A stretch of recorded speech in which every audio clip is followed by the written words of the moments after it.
शरीफ की हदीस पाक है, रसूल अकरम नूर मुजस्सम सल्लल्लाहु अलैहि वसल्लम ने फरमाया, रोज़े क़यामत बंदे के अमाल में सबसे पहले जिसका हिसाब लिया जाएगा वो उसकी नमाज। बेशक अगर नमाज दुरुस्त हुई तो बंदा निजात पा जाएगा, और अगर नमाज में कमी हुई तो बंदा खायब व खासिर यानी नुकसान उठाने वाला होगा।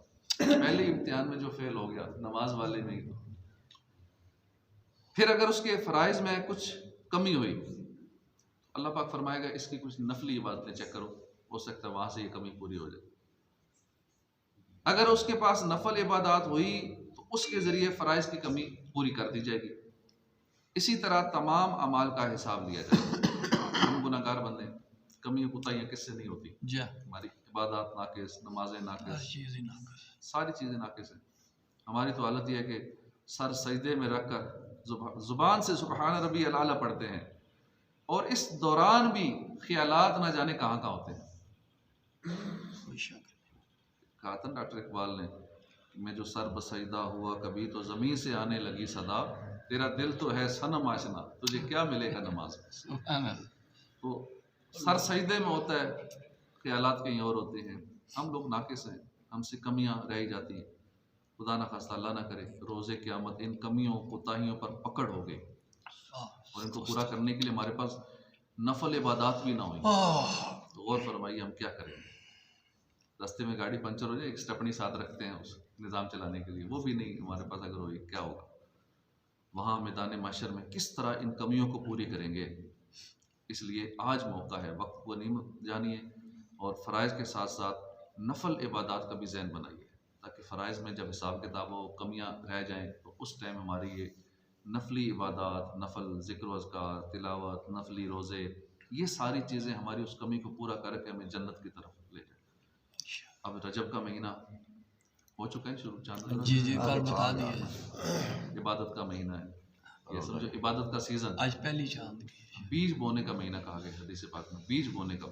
अब जो बीज लगाता है तो वो रमज़ान में फसल काटता है, जिसने बीज नहीं लगाया तो रमज़ान फिर उसका ऐसे ही गुजर जाएगा। तो ये बीज बोने का महीना है। सूफिया कराम फरमाते हैं रजब उल मुरज्जब नेकियों का बीज बोने का महीना है, लिहाजा हम बीज बोना यानी नेक अमाल की कसरत अभी से करना शुरू कर दें इंशाअल्लाह। जितने हो सके नफल रोज़े रखें, नफल नमाजें पढ़ें, तिलावत ज़्यादा करें, खूब कसरत के साथ दुरूद पाक पढ़ें शुरू। और काश इस्तिकामत के साथ ज़्यादा से ज़्यादा नेकियां करते हुए हम रमज़ान तक पहुँचे इंशाअल्लाह। रजब शाबान अगला रमज़ान ही, तो ये महीना, ये महीना, अगला महीना, ये 2 महीने खूब इबादत करनी है। एक बार अल्लाह के प्यारे नबी ईसा अलैहिस्सलाम का गुज़र एक जगमगाते नूरानी पहाड़ पर हुआ। आपने अल्लाह की बारगाह में अर्ज़ किया कि या अल्लाह इस पहाड़ को बोलने की ताकत अता फरमा। अल्लाह ने आपकी दुआ कबूल फरमाई, पहाड़ बोलने लगा। कहा कि यार रूह अल्लाह आप क्या चाहते हैं? ईसा अलैहिस्सलाम ने फरमाया कि अपना हाल बयान करो, यानी तू नूरानी क्यों है, जगमगाने की वजह बता दो। पहाड़ ने कहा कि मेरे अंदर एक आदमी रहता है, उसकी बदौलत मैं जगमगा रहा हूँ। अल्लाह। ईसा अलैहिस्सलाम ने अल्लाह की बारगाह में फिर अर्ज़ किया अल्लाह उस आदमी को मुझ पर ज़ाहिर फरमा दे। अल्लाह ने यह भी दुआ कबूल फरमा ली। पहाड़ फटा, उसके अंदर से एक नूरानी चेहरे वाले बुजुर्ग नमूदार हो। उस नेक आदमी ने अपना हाल बयान करते हुए अर्ज़ की कि मैं अल्लाह के नबी मूसा अलैहिस्सलाम का उम्मती हूँ।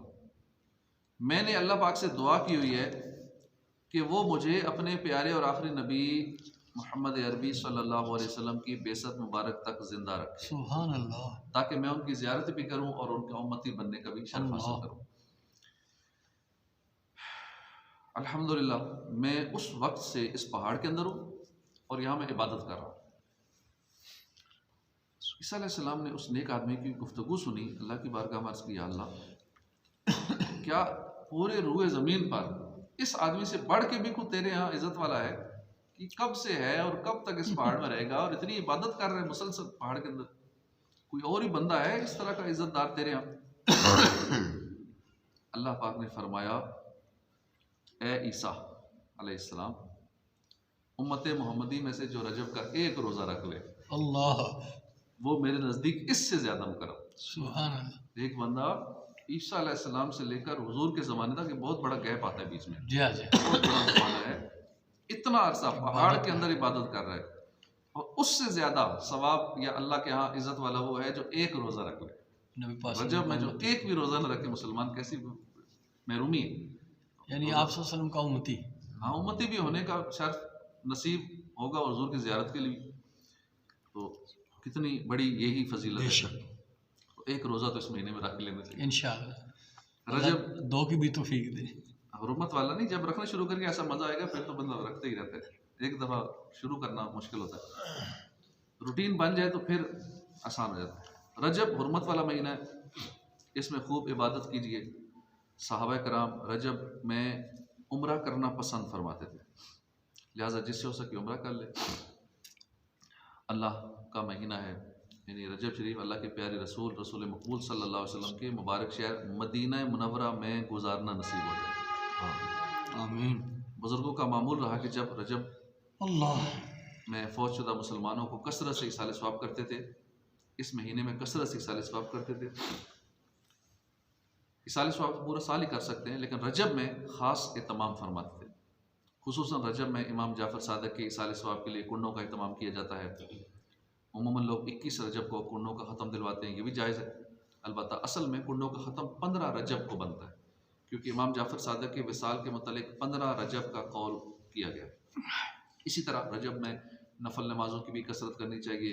हज़रत अनस रज़ियल्लाहु अन्हु से रिवायत है, सरकार अली वक़ार सल्लल्लाहु अलैहि वसल्लम ने फरमाया, रजब में एक रात है कि उसमें नेक अमल करने वाले के लिए 100 साल की नेकियों का सवाब लिखा जाता है, सुभान अल्लाह। और वो रजब की 27वीं रात है। जो इस रात में 12 रकात पढ़े, 27वीं रात 12 रकात इस तरह पढ़े कि हर रकात में सूरह फातिहा और कोई सी भी एक सूरत पढ़े, और हर 2 रकात पर अत्ताहियात पढ़े और पूरी होने पर सलाम फेरे। उसके बाद 100 बार सुब्हानल्लाह वल्हम्दुलिल्लाह वला इलाहा इल्लल्लाह वल्लाहु अकबर पढ़े।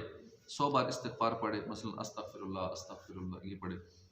100 बार दुरूद शरीफ पढ़े, और अपनी आखिरत से मुतल्लिक जिस चीज़ की चाहे दुआ मांगे, और सुबह रोज़ा रखे, तो अल्लाह पाक उसकी दुआएं कबूल फरमाएगा, सिवाय उस दुआ के जो गुनाह के लिए हो। तो ये भी नियत अभी से कर लें कि इंशाअल्लाह 27 रजब ये रात इबादत में गुजारेंगे और दिन को रोज़ा रखेंगे इंशाअल्लाह। अल्लाह पाक तौफीक अता फरमाए। आमीन बिजाह नबी अमीन सल्लल्लाहु तआला अलैहि व आलिहि वसल्लम।